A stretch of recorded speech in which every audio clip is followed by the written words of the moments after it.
Hey, Sean, you got me okay?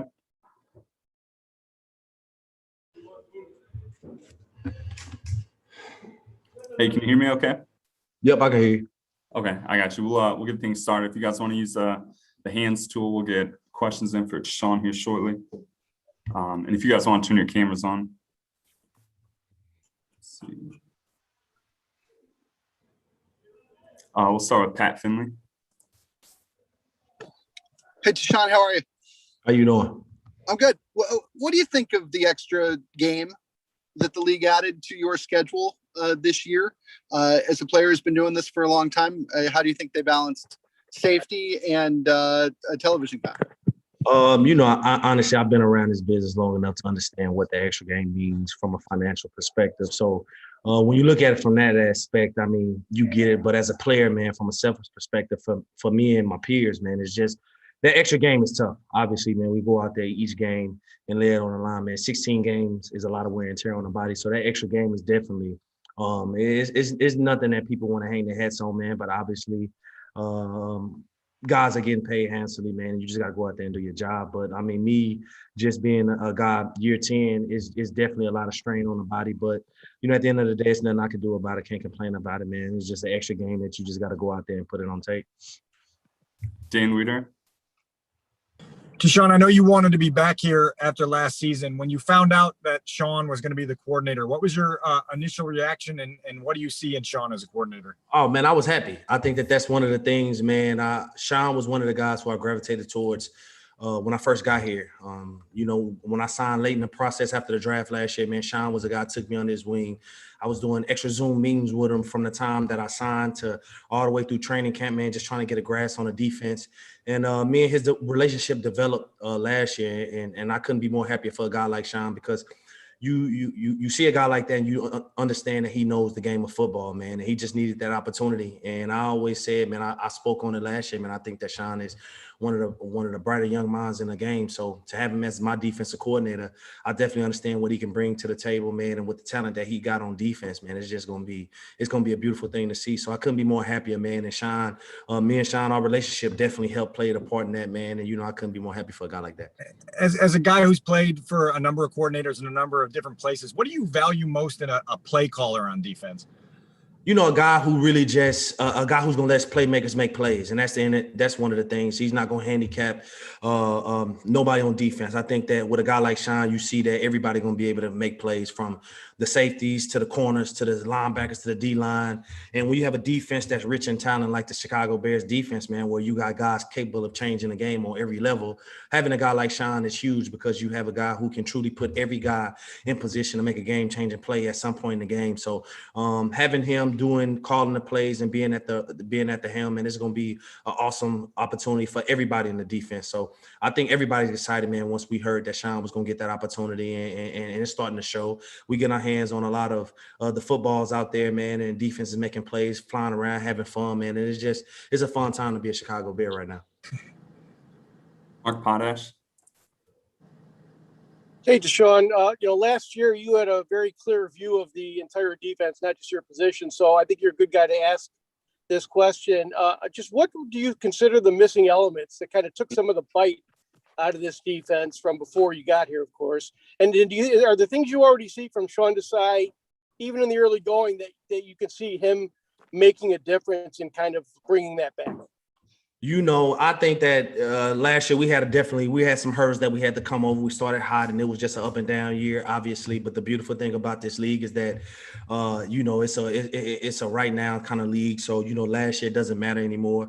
I think that we have the guys in the room to make things happen, man. And the thing with Sean is right now, like I said, I just spoke on it, is that he's putting guys in position to make plays, man. And that's one of the things right now where we're off to a hot start. Obviously, the offense definitely got some new toys and new tools over there, man. So that challenging us, man. And so Sean is definitely having his work cut out for him. So for us to be able to have the success that we've been having, man, and so many guys wasn't here. So for us to gel the way we have, it's just a testament of what Sean is doing right now. So many guys has been doing their own thing, and for us to get back, yesterday was really our first day being back collectively as a group, man, and all of the starters together. So for us to be out there performing the way we is, man, it's just scary, because now once we get into training camp and we get that camaraderie and we gel and everybody's on the same page, I think that it's going to be a scary thing to see. see, man. I think that the Chicago Bears will be the type of defense that, you know, everybody's accustomed to seeing the Bears be.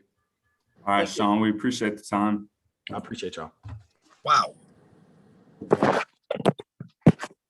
Ow.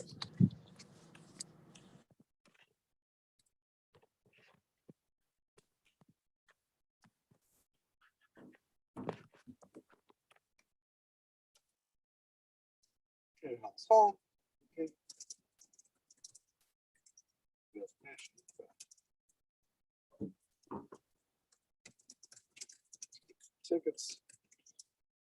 Smooth.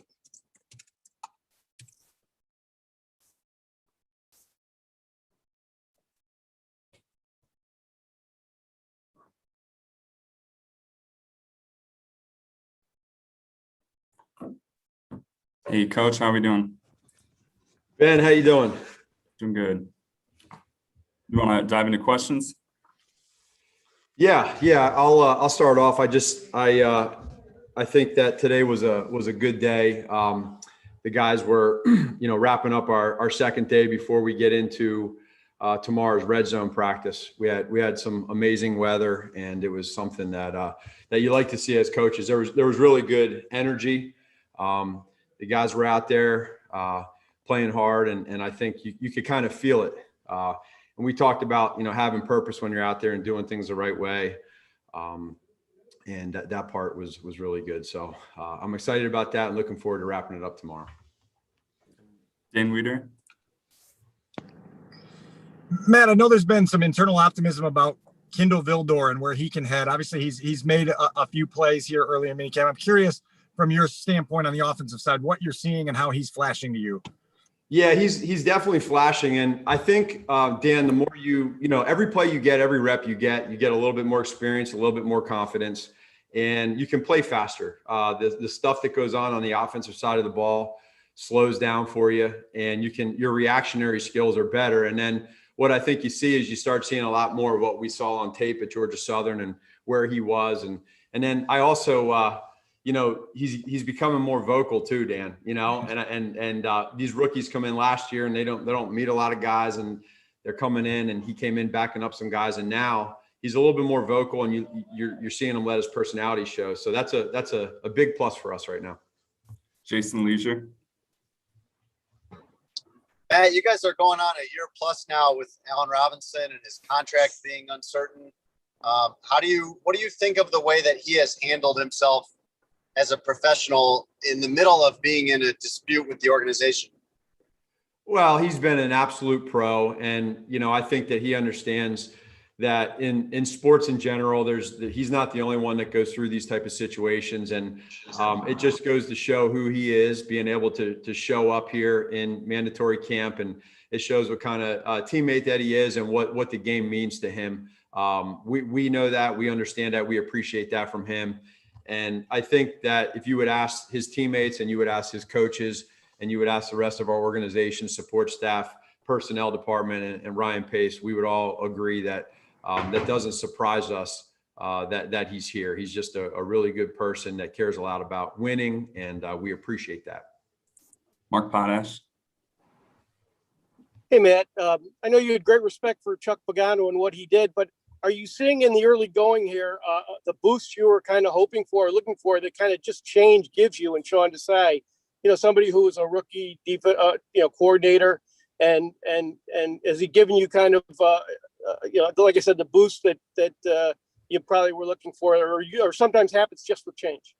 Yeah, I would say, Mark, number one, you guys know how much respect I have for Coach Pagano and what he's done to this league and this game, and who he is as a person and a coach. And for him, just to appreciate him being able to retire on his own and do what he wants to do is pretty awesome. But at the same point in time, Coach Chuck would tell you that him leaving also presents an unbelievable opportunity for Sean. And what a great story for a guy who's worked his tail off to get to this point.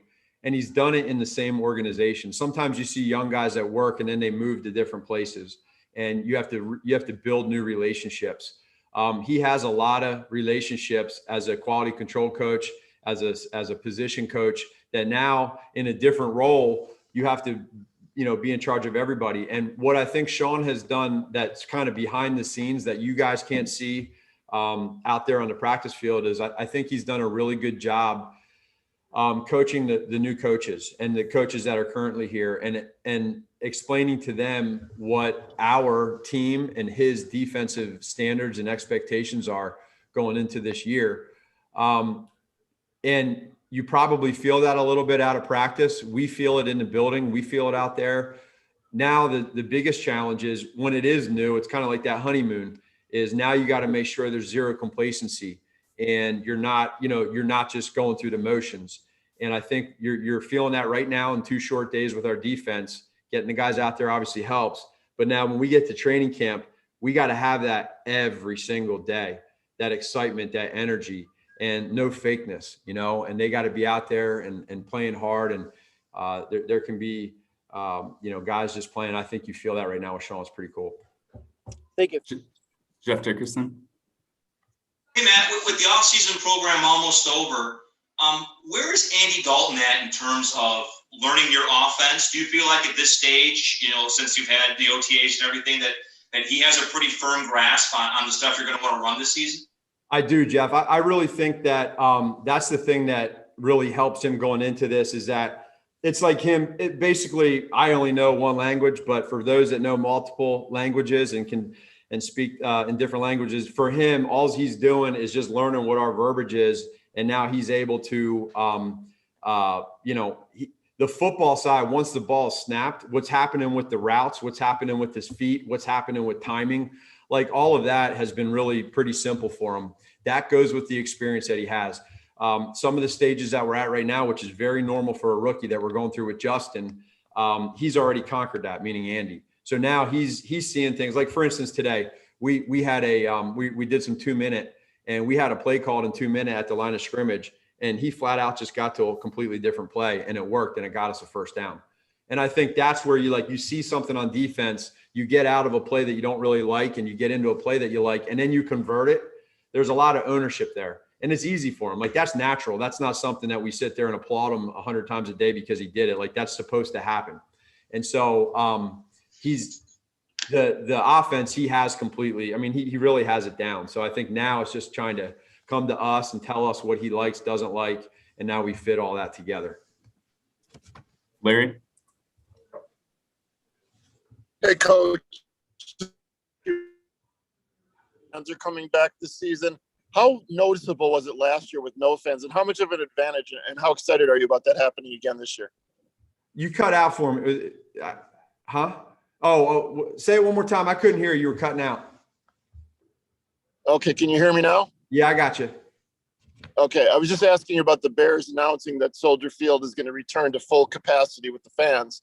So I just wanted to know, how much did you notice last year with no fans there, and how much of an advantage is it for you to have a full house? Oh yeah, no. Number one, it's awesome news for us that that's the case for our fan in our city. Our fans, when they get going, and just I think back to, in particular for me selfishly, in 2018 when we were in that playoff game against the Eagles, it just gives you chills to think what that atmosphere was like, and how crazy it gets, and the passion that they have. And so now when you have that, and everybody from a year off of not being in the stands, now they get to come back. Are you kidding me? It doesn't get any better than that. So the players, the coaches, we all feed off of that. And it's such an advantage when you're at home, for the defense being able to, they love that. And we just, last year, when you're trying to get your own fans going on the sideline, your own players are cheering like a high school game on the sideline, it's quiet and it's just different. But now to have our fans back, that's beautiful news. And I know our fans are going to be pumped and excited. And now it's our job to go out there and put a great product out there so that we can make them cheer, and get excited and use it as an advantage. Marcus. Hey, Matt. I thought you were pretty clear yesterday in laying out your quarterback depth chart, and it's easy to understand why, you'd want Justin to get the more valuable reps at number 2, but it seems to leave one question. We all hope that Dalton's healthy all year long, but if for some reason Andy wasn't available week 1 or week 2, does this mean that Justin automatically gets his first start, or do you then have to reevaluate the depth chart? So I'd say two things to that. So number one, as you all know, and I understand too, like that when you draft a quarterback in the first round and you trade up and get the guy, I completely understand the questions that are going to come, each day, and just kind of wanting to know who's the guy going to be at this day or that day or this week or that week. And so I get that. And to answer your second question, I would say this.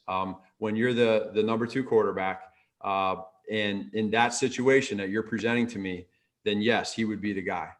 But when you talk through this, that's where it's like, these quarterbacks, all 3 guys, just because they're in that spot right now, we've explained, and I specifically have explained to each one of those guys that you're doing everything you possibly can to be as competitive as possible and be the starting quarterback and the best quarterback you can be for the Bears. And so I'm taking a little bit of time here to say this because I know that these questions could go on and on each and every day, but out of just politeness from me and respect, as we go here moving forward, I'm just going to, I'll give you updates as we go as to how the guys are doing. But as far as the depth chart goes, this is where we're at with Andy as the 1, with Justin as the 2, with Nick as the 3.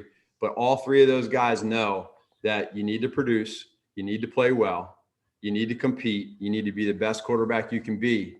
And then it's going to be really pretty easy for us to be able to see who that is and how that goes. And then there'll be a process and a plan. We're going to stick to that. It's not going to change tomorrow. That plan's not going to change tomorrow. The plan is not going to change in training camp. The plan is a plan, and it's been thought out. And so as we go, I'm just taking some time on this question because I think, this could go every day. And I just want you to know that's kind of, as we go here, where I'm at, and so depth chart wise.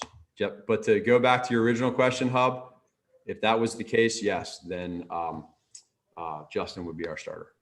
Thanks, man. I'm done asking, by the way. So No, you're good. Be off the list. Thank you. Sorry if I took up a little bit of your time No, there, but I want to great get that answer. clear. Thank you. No, thank you.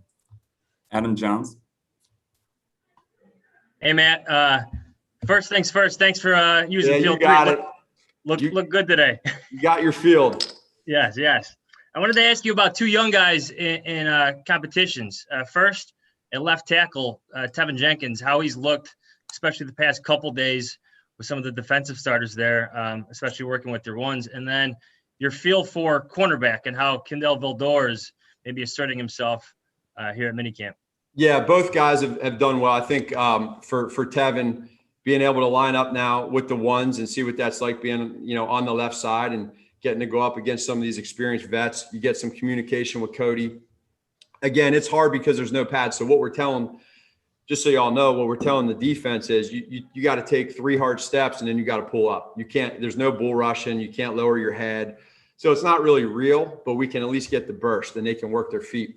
Tevin is doing a really good job of trying to get down the fundamentals of what Coach Juan teaches and put it together. And then when we get to training camp, the pads come on, they just start doing one-on-ones. You can really, truly see where these guys are at. He's not the only one. It's all the guys. Kindle, same thing. Like these guys are not allowed to press. You can't come up and press. You got, there's not a lot of man that goes on. It's a lot of zone, and that's just what the rules are. But when you're anticipating, when you're playing within the defense, when you're playing with confidence, you're making plays on the ball, which he's always had ball skills. You play faster and the game slows down, and we're seeing that. And we need that from him. I was talking to one of the coaches today, right towards the end of practice, the special teams. And one of the coaches, they said to me, man, it is really clear that there's one thing that's kind of stood out this year in these brief days is that there's a lot of competition at a lot of different positions right now with this team. And when you have that luxury, that means that guys are really, going after it and they're competing and they're trying to make a roster spot and then make a name for themselves. And as an organization, you want that. You don't want to be having to be quote unquote stuck with somebody because you don't have anybody else. And we feel good with where we're at. So those are 2 examples of guys that we want to keep developing and growing. Finley. Hey, Matt, I'm curious what you want Fields to do here in the next 5 weeks. Do you want him to be all in on football? Do you want him to get away from it all? And what do you look for in a young quarterback when they do report to training camp? Will you be able to tell if he's been studying, if he's been putting in work over the next 5 weeks? Yeah, I would say this. I think that's a really good question because some people could look at it two different ways. And the easy answer for me, and I know what Justin would say, is that there'll be zero getting away from football. This kid is completely locked in, and he is going to be. There's going to be football going on every day in some way, shape, or form. Whether it's studying or whether it's footwork wise, whether it's talking into your phone and calling a play, hearing what you sound like. Some guys say it. They boondoggle through things, and they just decide that they just act like they do it. There's none of that going on. There's going to be a purpose, and it's going to be real. He's going to do that. And for us to have that with him, I mean, I'm excited to see when he gets here in training camp, really the growth that he has in those few short months. And not just him, but Andy as well, and Nick, knowing where Nick was last year. But to see Justin develop and digest, the game should slow down. And I think Justin would be the first to tell you it's going to be football 24/7. Everything else, just go to the side. We don't care about it. We're going football 24/7. You want him to talk into the voice recorder on his phone? Is that, and then listen back to it and make sure his inflection's right? Yes, exactly that. So, he'll, and then send it to us, right? So he's just got to make sure he's sending it to the right people. Sometimes you hit the wrong person on a text message, you send the wrong thing. We've all done it. So he'll, that'll be some homework for him to make sure that, I know Coach Flip will have him on that, and he's working on it. But yeah, talk into it, and then we can hear it and tell you, no, you're not speaking to the right person during that word right there. Dan Weeder. Matt, if you just send us a save the date card on Justin's first start, we'll be all in the clear with that whole line of questioning. Say that one more time. I said, if you just send everybody a save the date card on Justin's first start, we'll be all done with that line of questioning. We'll be in the No, clear. I hear you. And I know you guys know this, and I know everyone's excited and wants to know all the time. And I get it, but we've all talked, the quarterbacks, myself, our coaches, like, we have this plan. We know where it's at. We know how we want to do and what we want to do. And ultimately, as long as we understand that, then I just, again, respectfully just hope everyone else can appreciate that, and then we just keep rock and rolling every day, and we'll fill you in on all the good stuff and the bad stuff. So my actual question was a year ago in the spring, you had talked about taking a different approach to the preseason games. Now that they're back on the schedule again, and you got 3 of them, I'm curious where you're at philosophically with that stretch in August. Yeah. So I believe the same way I believed, or what my thought was and belief was last year, which was to definitely be on more of the aggressive side with the starters. I think that's important. So, now there's 3 games for us. So most likely, starter wise, probably not a lot of starters playing a whole lot the first game. I'd say more the second game and very little the third game type deal. I know a lot of head coaches right now are kind of talking through the best way to do that. But that's kind of where we're at big picture right now. And we'll talk through the reps and who we have. But to me, not having preseason last year, when you're trying to evaluate who these rookies are and see and then other players too, like where guys are, man, that was hard. So now, like, I'm so excited to be able to see some of these guys that we want to be able to see play some real live snaps. I'm excited for that this year. Thank you. Yeah. Mike Berman.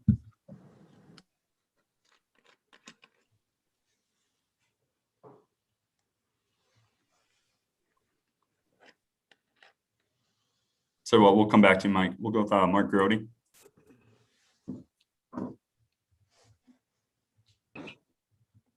Hey, Coach, I just had a quick injury question, and then one other. Noticed that Tarik Cohen was walking a little bit stiff-legged, while he was out there. Where is he in his progress? And then just how was Justin Fields today in your eyes? Was today a good day for him? Yes. So Tarik, yeah, he had a little stiffness today, and so that's why he was out there, and you saw that. And there's going to be up and down days with these guys as they go. That's just a part of the recovery process, and they're working through all that. So and Justin, so what I thought today was a good day for him. He threw the ball well. There was a couple series here in a row in team where he made some nice throws to the sideline. He had one where he kind of kept a play extended backpedaled and threw a nice ball to the left to Thomas Ives. So today was a good day, and we want to keep stacking those good days up, both mentally, physically. And I haven't watched the tape yet, so there'll be some stuff that shows up, but from my perspective, I thought it was pretty good. Thank you. Yep. We got time for 2 more. We're going to go Chris Emma and close out with Joe Lewis. Chris? Matt, you've obviously been through this process like you are with Justin, with Mahomes in when he was a rookie. Where is Justin relative to where Patrick was in terms of the experience coming into this point? And is it fair to say that Justin's college background puts him ahead of in terms of readiness for the NFL? Does that translate directly? So the first part of your question, I would say when Patrick at this point in time in vet minicamp to where Justin is very similar, which is great. Their personalities, football wise, football IQ, all that stuff is very similar. As on that side, their actual personalities are a little bit different, but that's the beauty of life. We all have different personalities. And I just think that right now for Justin, the biggest thing is to make sure that he's continuing to just, really listen and just get better. And then probably just, Chris, just keep asking the right questions. And I think he's doing that more and more as he feels comfortable. What was the second part, your second question? In terms of, Justin's obviously been in the national championship stage. Yeah, the experience. Does that translate directly? Does that put Justin in a different place than Patrick was? I think so, but no, not from Patrick, I wouldn't say, because they both played, they had a lot of snaps. And I don't think there's any difference there. I think with Patrick coming out, there were some people that were concerned about, the division he played in and some of the colleges and all the drop 8 that he saw in the scrambling and that sort of thing, and some of the history of other quarterbacks from those teams. But no, I think those two guys, experience-wise, and Justin's played. The one thing that Justin has is he's played in some big-time games and had big-time moments. That's the one thing that I'm seeing right now from him that is really neat, is that whether it's in practice, if there's a bad play, if a play doesn't, does it have to be called 2 or 3 times in the huddle, he doesn't get flustered. He's very, very stoic. I was telling one of the coaches walking out today, I think he'd be a pretty good poker player because he's pretty straight-faced, and that's good. That's a good thing. But we like that because you never want to get too high. You never want to get too low. And in this game, there's a lot of bad that goes on in this game, like sports in general. And I think the great athletes are the ones that can respond from adversity, and they can play a poor hand well. And that's what we want all these guys to do. Joe Lewis.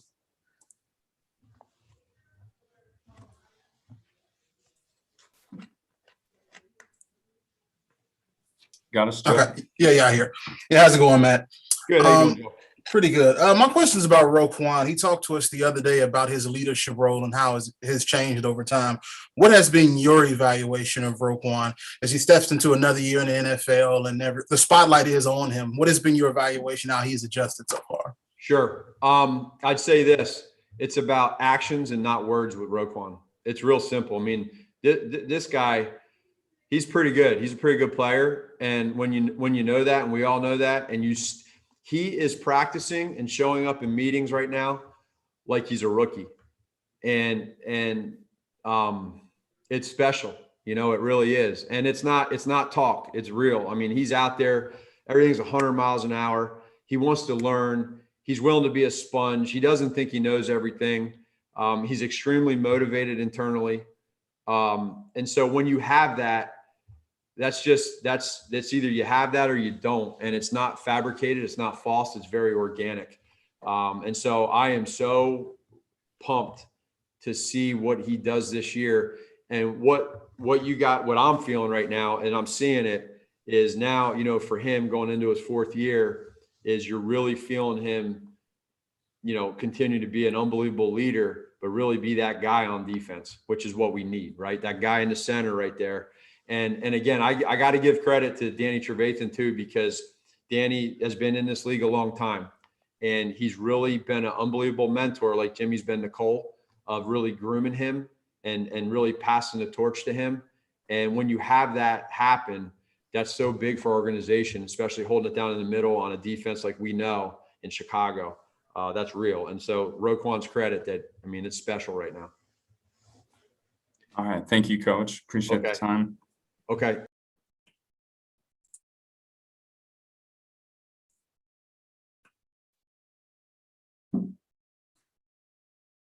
JD, that's going to be it for today. So.